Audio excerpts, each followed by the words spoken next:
అందరూ కలిసి నన్ను దొంగని చేస్తున్నారా? హ! అసలు మీరు నా గురించి ఏమనుకుంటున్నారు? నేను ఆ నగను దొంగలించలేదు. నాకేం తెలీదు. నగలు దొంగలించకుండా ఆ కీస్ నీ రూమ్‌లోకి ఎలా వచ్చింది? నువ్వే ఆ నగని దొంగలించి ఏదో చేశావు. ఎక్కడ పెట్టావో త్వరగా చెప్పు. చెప్తావా లేదా? అని కోపంగా దేవయాని, మనీషా ఇద్దరూ అడుగుతూ ఉంటారు. అసలు మీరు ఎలాంటివారో నాకు బాగా తెలుసు. అలాంటిది మీరు నన్ను దొంగ అంటే నేనెలా పడతాను? మీరిదంతా కూడా కావాలనే చేస్తున్నారు.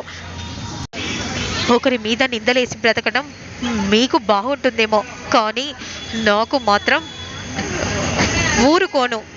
అసలు మిమ్మల్ని చూడాలంటేనే అసహ్యంగా ఉంది. ఆ బతుకు ఎందుకు ఆ బతుకు అలా బ్రతకడం అని విధంగా కోపంగా జాను అనగానే, జాను అని ఏంటో చేయి చేసుకోబోతూ ఉండగా అదే సమయానికి లక్ష్మీ మిత్ర ఇద్దరు వస్తారు. ఏం చేస్తున్నావు వివేక్ అని ఏంటో, నువ్వేం చేస్తున్నావో నీకేనా అర్థమవుతుందా? జానుపై చేయి చేసుకోవటం అది కరెక్ట్ కాదు. ముందు చేయి దించు అని కోపంగా అంటూ ఉంటాడు. అన్నయ్య అది అది అని విధంగా అంటూ ఉంటే వెంటనే చేయిని దించుతాడు. నేను చేసిన తప్పు నువ్వు చెయ్యకూడదు.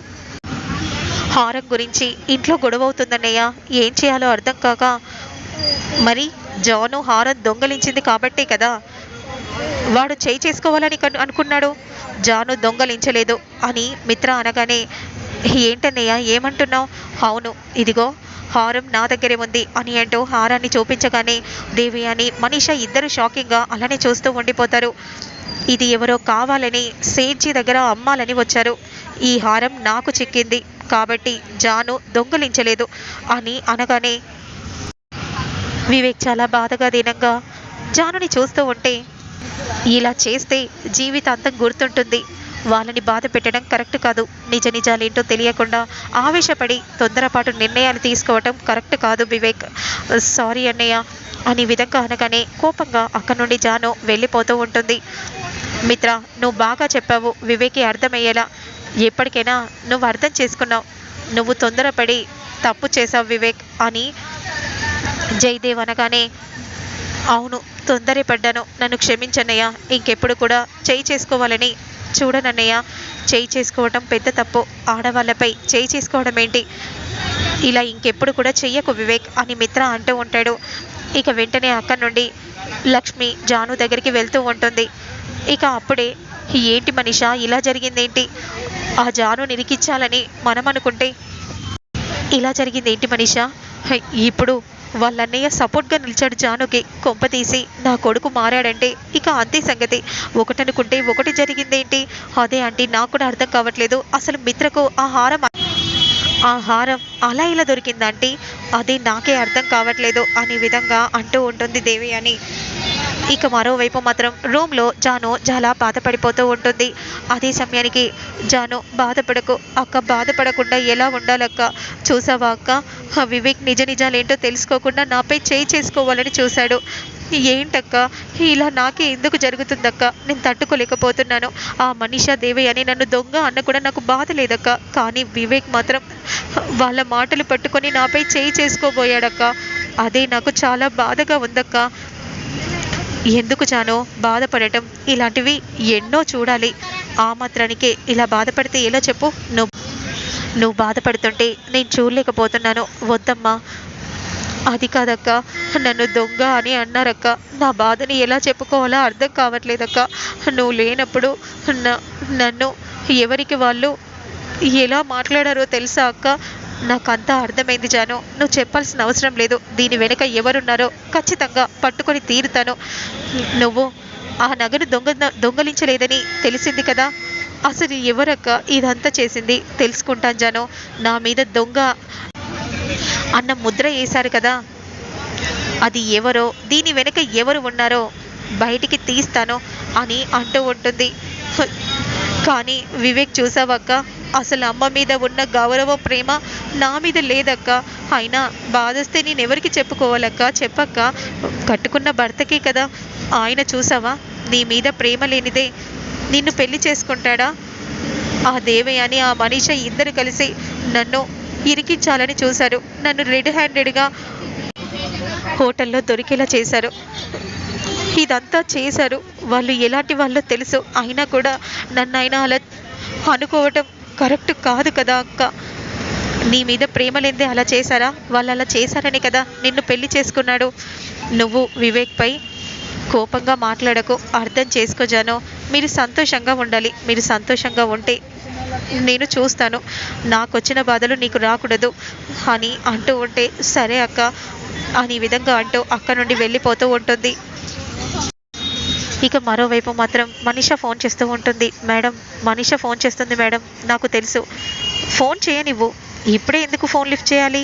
లాస్ట్ రింగుకి ఫోన్ లిఫ్ట్ చేస్తాను. అవునా మేడం? మళ్ళీ చేస్తుంది మేడం. నేను ఏదో పనిలో ఉంటాను కదా, చూసుకోవడం లేదు. లాస్ట్ రింగుకి చూసుకొని నేనే ఫోన్ చేస్తాను అనే విధంగా అంటూ ఉండగా, ఇక వెంటనే మళ్ళీ మనీషా చేయగానే కాల్ లిఫ్ట్ చేస్తుంది.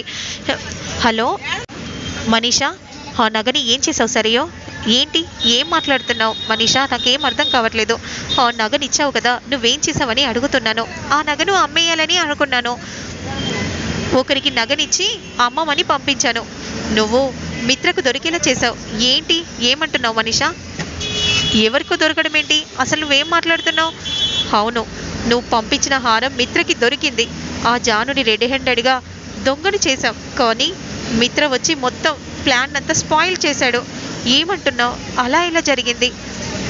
అయినా నువ్వు ఆ నగని అమ్మే ముందు ఆచితూచి అడిగేయాలి కదా. నేను ఒక సేట్జీకి అమ్మమని చెప్పాను. అక్కడికి మిత్ర వస్తాడని నాకెలా తెలుసు? ఇప్పుడు ఏం చేయాలో నాకు అర్థం కావట్లేదు. ఇప్పుడు ఆ నగ ఎక్కడ ఉంది? డబ్బులు తీసుకొని మళ్ళీ ఆ నగను మిత్రనే కొనుక్కున్నాడా? మిత్ర ఎందుకు కొనుక్కుంటాడు? ఆ నగని తీసేసుకున్నాడు. ఇప్పుడు దీని వెనుక ఎవరున్నారో ఎంక్వైరీ చేస్తారు. నువ్వు నేను దొరికామనుకో, ఇక అంతే సంగతి. నేను దొరకకుండా నేను చూసుకుంటాను అని అంటూ కాల్ని కట్ చేస్తుంది సరియు. మేడం, ఆ లక్ష్మి ఏదైనా చేసి మీ పేరు బయటికి పెడితే ఎలా మేడం? ఏముంది, ఇదంతా మనీషానే చేయించానని నేను బయట పెడతాను అనే విధంగా అంటూ ఉంటుంది.